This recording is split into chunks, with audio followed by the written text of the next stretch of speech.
Hello friends, welcome to my YouTube channel. और आज की वीडियो में हम पढ़ने वाले हैं जैन धर्म से संबंधित कुछ महत्वपूर्ण स्थान या कुछ जैन मंदिरों के बारे में। इसके अलावा हम जैन धर्म में हुई दोनों संगतियों में के बारे में पढ़ेंगे और जैन धर्म के डिफरेंट जो शाखाएं थी उनको हम डिटेल से डिस्कस करेंगे।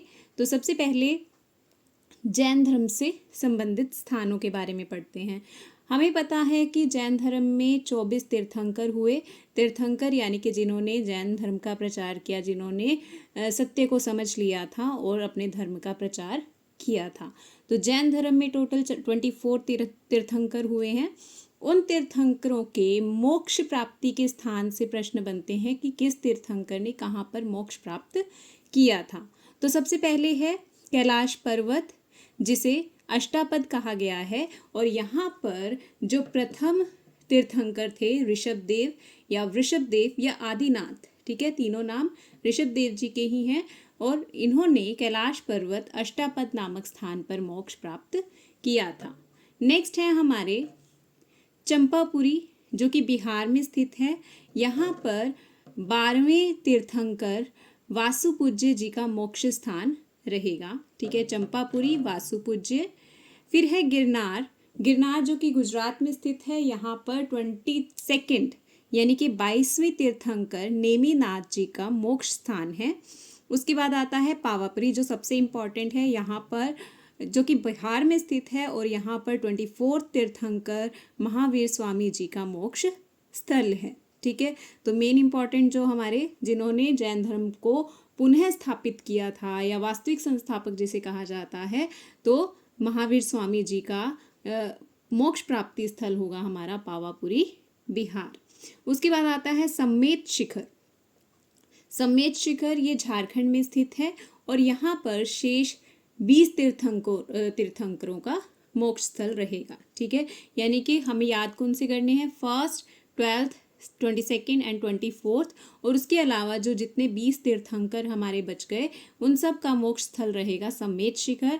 इसे पार्श्वनाथ पर्वत भी कहा जाता है, क्योंकि पार्श्वनाथ जो कि हमारे 23वें तीर्थंकर थे, उन्होंने यहाँ पर मोक्ष की प्राप्ति की थी। तो यह रिवाइज करते हैं। अष्टापद ऋषभदेव जी का मोक्ष स्थल, चंपापुरी वासुपूज्य जी का मोक्ष स्थल, गिरनार नेमिनाथ जी का मोक्ष स्थल, पावापुरी महावीर स्वामी जी का मोक्ष स्थल रहेगा और सम्मेत शिखर पर 20 तीर्थंकरों का मोक्ष स्थल रहेगा। अब इसके बाद आते हैं कुछ इम्पॉर्टेंट जैन मंदिर। जैन मंदिर में सबसे पहला आता है खजुराहो के जो मंदिर हैं। ठीक है, खजुराहो के जो मंदिर हैं वो मध्य प्रदेश में रहेंगे और चंदेल शासकों द्वारा निर्मित हैं, यानी कि यहाँ पर बहुत से जैन मंदिर हैं। नेक्स्ट आ गया हमारा दिलवाड़ा जैन मंदिर। यह राजस्थान में है, माउंट आबू पर। और इसका निर्माण किसने करवाया था, 11वीं तथा 13वीं शताब्दी के राजा वासुपाल तथा तेजपाल द्वारा इसका निर्माण करवाया गया। नेक्स्ट है हमारा इम्पॉर्टेंट मंदिर, ये रहेगा कुंडलपुर में, जो कि बिहार नालंदा जिले में है। और ये क्यों इम्पॉर्टेंट है, क्योंकि ये महावीर स्वामी जी का जन्म स्थल है। नेक्स्ट है हमारा श्रवण बेलगोला, जो कि कर्नाटक के गोमतेश्वर स्थान पर है। और यहाँ पर बाहुबली की विशालकाय प्रतिमाएं। अब बाहुबली कौन थे, बाहुबली ऋषभदेव जो कि प्रथम तीर्थंकर थे, उनके पुत्र थे। ऋषभदेव के 2 पुत्र हुए थे, बाहुबली और भरत। ठीक है, 2 इम्पॉर्टेंट पुत्र जो रहेंगे वो बाहुबली और भरत रहेंगे, भरत जिनके नाम पर हमारे देश का नाम भारत रखा गया। तो यहाँ पर बाहुबली की विशालकाय प्रतिमा है, कहाँ पर, श्रवण बेलगोला कर्नाटक गोमतेश्वर में। उसके बाद आता है 52 गजा, जो कि मध्य प्रदेश में है। यहाँ पर ऋषभदेव की 84 फुट ऊंची प्रतिमा स्थित है। इसके अलावा पालीताना, ये भी एक जैन मंदिर है जो कि गुजरात राज्य में स्थित है। ठीक है, तो ये हो गए इम्पॉर्टेंट मंदिर। कौन कौन से, खजुराहो के मंदिर, दिलवाड़ा जैन मंदिर, कुंडलपुर, श्रवण बेलगोला, 52 गजा और पालीताना। ठीक है, अब हम पढ़ने वाले हैं जैन संगतियों के बारे में। जिस तरह से बौद्ध धर्म में 4 बौद्ध संगतियाँ हुई थी, उसी तरह से जैन धर्म में 2 बौद्ध संगतियाँ हुई थी। तो सबसे पहली प्रथम जो संगति हुई थी वो पाटलिपुत्र में हुई थी और लगभग 300 ईसा पूर्व में हुई थी।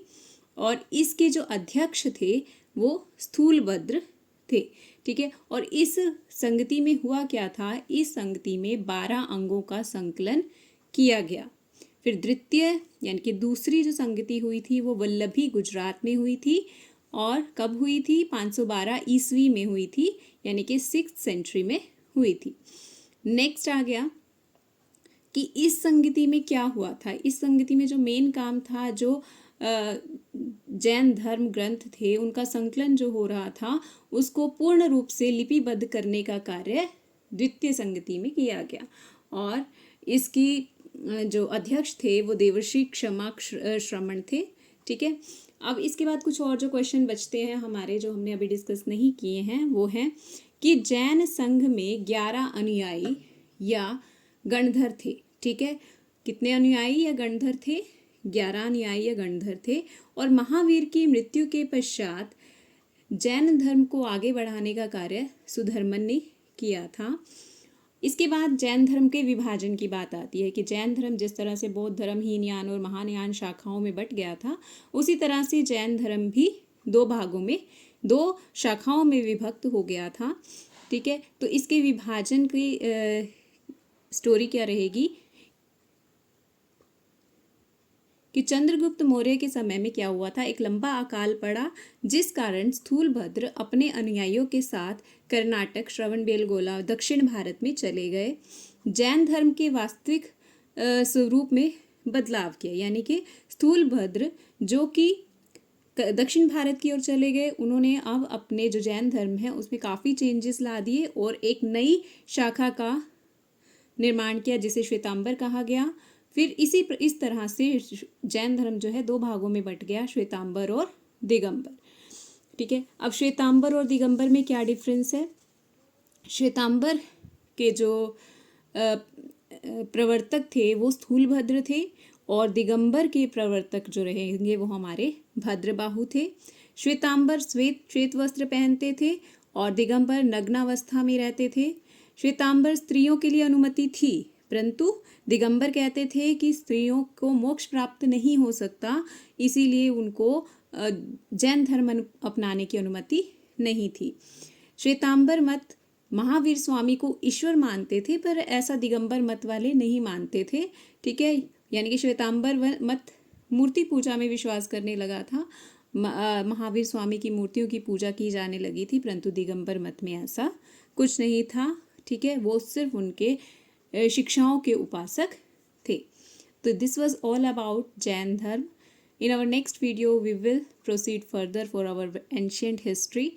Till then, thank you. Have a nice day.